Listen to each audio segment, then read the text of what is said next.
देना जैसे यहाँ जाए। Welcome to my channel. मैं Reena Sharma GK study basic channel पर आप सबका स्वागत करती हूँ। बेटा आज हम कुछ अनुच्छेद के बिंदुओं को देखते हैं। अनुच्छेद जो कि आपके पाठ्यक्रम में 6 नंबर का आ रहा है, 6 मार्क्स का है। इसकी अंक विभाजन की हम बात करते हैं तो जो इसकी मुख्य विषय वस्तु होती है वो है 3 नंबर की। ठीक है, मुख्य विषय वस्तु 3 नंबर की है बेटा।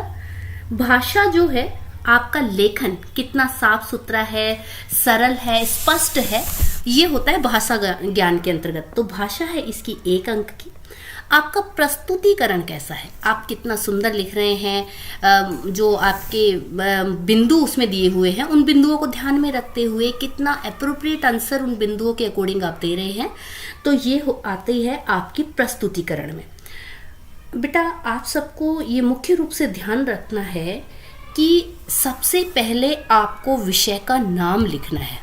अनुच्छेद लेखन का प्रारूप आप देखिए, इसमें विषय का नाम लिखना है। मुख्य विषय वस्तु की बात किसके विषय में की गई है, जैसे मानो कि मैंने मोबाइल फोन सुविधा या असुविधा इस विषय पे मुझे बनाना है। ठीक है, तो इसमें आपको जैसे मोबाइल फोन की आवश्यकता, अनिवार्य आवश्यकता, आज के लिए सबके जीवन में ये जरूरी है कि मोबाइल फोन क्यों जरूरी है ना, तो अनिवार्य क्यों है, क्यों मैंडेटरी है हम सबके लिए, इसकी उपयोगिता क्या है और इसकी जो उचित रीति है उसका प्रयोग किस प्रकार किया जा सकता है। तो सबसे पहले तो हम विषय का नाम लिखेंगे। ठीक है, विषय का नाम आपको देना है। फिर मुख्य विषय वस्तु आपको बतानी है कि मुख्य विषय वस्तु की मोबाइल के बारे में क्या कहा गया है। इस पे आप अपना हिसाब किताब कर सकते हो, आप टिकट बुक कर सकते हो, संगीत सुन सकते हो, देश दुनिया की खबर पलक झपकते ही आप ले सकते हो। इस प्रकार की जो बातें हैं वो मुख्य विषय वस्तु में। समापन करते समय आप ध्यान रखेंगे बेटा कि समापन में जो आपकी मुख्य विषय वस्तु है उसकी चर्चा अवश्य करनी है। जो आपने विषय वस्तु में बात लिखी है ना, मतलब स्टार्टिंग में कि वर्तमान समय में मोबाइल फोन हमारे जीवन का एक अभिन्न हिस्सा है। ठीक है ना, इस प्रकार से तो जो आपने स्टार्टिंग की वो अभिन्न हिस्सा किस प्रकार है, वो कंक्लूजन आपको यहाँ पे समझाना है। ठीक है, अब अनुच्छेद के प्रकार में आप देख सकते हैं कि ये विचारात्मक भी हो सकता है। कई बार आपको विचार से संबंधित, जैसे आपको दे दिया जाए कि कोई भी जैसे पंक्तियां दे दी जाए, जैसे देखो मैं आपको बताती हूँ कि ऑनलाइन खरीदारी दे दिया, कोरोना महामारी में आपने अपने आप को किस प्रकार से बचाया, इस प्रकार से दे दिया, या मधुर वचन है होत है औषधि, इस प्रकार के दे दिया, तो ये विचारात्मक। भावात्मक अनुच्छेद भी इसी के अंतर्गत आते हैं। फिर आते हैं कुछ वर्णनात्मक और कुछ समस्यात्मक। जैसे वर्णन किसी चीज का करना, समस्या में जैसे दे दिया कि मोबाइल फोन के दुष्प्रभाव क्या हैं, आज की जनरेशन कैसे इसका मिसयूज कर रही है, तो ये समस्या हो गई। देश का प्रेम हो गया। आज की एक जैसे और सबसे बड़ी समस्या टेररिस्ट जो हमारे देश पर अटैक करते हैं, जो आतंकवादी हमारे यहाँ घुसपैठ करते हैं, उनसे संबंधित बातें हो गई। तो ये इस प्रकार के अनुच्छेद होते हैं। फिर हम विज्ञान और पर्यावरण प्रदूषण की बात करते हैं, जैसे आपका ई वेस्ट हो गया, ई कचरा, संचार की दुनिया में इंटरनेट हो गया, जैसे आपका एआई हो गया, ये आपके विज्ञान से संबंधित हो गए। आत्मकथात्मक जैसे मेरा प्रिय खेल हो गया, अनुशासित जीवन हो गया, योगा हो गया, या विद्यार्थी जीवन में खेल की अनिवार्यता हो गई, इस प्रकार के ये मेरे प्रिय से संबंधित हो गए। फिर सूक्ति अनुच्छेद, सूक्ति अनुच्छेद जैसे मैंने आपको बताया कि बिन पानी सब सून आ गया, है ना। तो और देखिए मैं आपको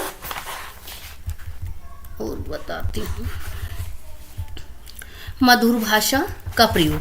तो इस प्रकार के अनुच्छेद जो होते हैं ये आपके लिए महत्वपूर्ण होते हैं। अब देखिए हम कुछ विशेष बातों की बात करते हैं। अनुच्छेद आपस में संबंध रखने वाले वाक्य समूह होते हैं, आप जानते हैं बेटा बहुत अच्छे से, इसलिए इसे सरल और स्पष्ट भाषा में लिखना चाहिए। ये जो कि मैं शुरू में बता चुकी हूँ, विषय को छोड़कर नहीं भटकना चाहिए। हमें हमेशा विषय को ध्यान में रखते हुए ही अनुच्छेद लेखन करना चाहिए। ऐसा नहीं कि बात की जाए मोबाइल फोन की और आप बात की इंटरनेट की कर रहे हो और पूरे में ही इंटरनेट लिख रहे हो, है ना। तो विषय से हमें कभी भी नहीं भटकना है। अनुच्छेद जो है उसमें आपस में लाइनों में तारतम्य होना चाहिए, एक दूसरे से जुड़ा हुआ होना चाहिए। ऐसे नहीं कि जो बात हमें पहले कहनी है उसे हम बाद में कहें और जो बाद में कहनी है उसे हम पहले कह दें। ठीक है। प्रारंभ और अंत का प्रवाह हमें ध्यान में रखना चाहिए कि हम स्टार्टिंग किस प्रकार से कर रहे हैं, और स्टार्टिंग जो किया या जो मुख्य विषय वस्तु लिखी हमने, मुख्य भाग जो हमने लिखा, तो उसकी एंडिंग हमें अंत में करनी ही करनी है। ये देखिए, ये मैंने आपके लिए कुछ इम्पोर्टेंट अनुच्छेद दिए हैं बेटा यहाँ पे। अब आप यहाँ देख सकते हैं कितने सारे। आपको ये नहीं है कि ये सारे आप लिख के देखें, लिख के देखने की आवश्यकता नहीं है, आपके पास बिल्कुल समय नहीं है। आपको मैंने पहले भी बताया है, आप सिर्फ और सिर्फ रिलेटेड जो हैं एक दूसरे से, उन्हें आप पढ़िए, ठीक है। और सिर्फ आपको पढ़ना है और पढ़ करके जाना है। ये कुछ मैंने आपके लिए देखिए यहाँ पे दिए हुए हैं, आप ये PDF डाउनलोड कर सकते हैं मेरे टेलीग्राम लिंक पर जाकर।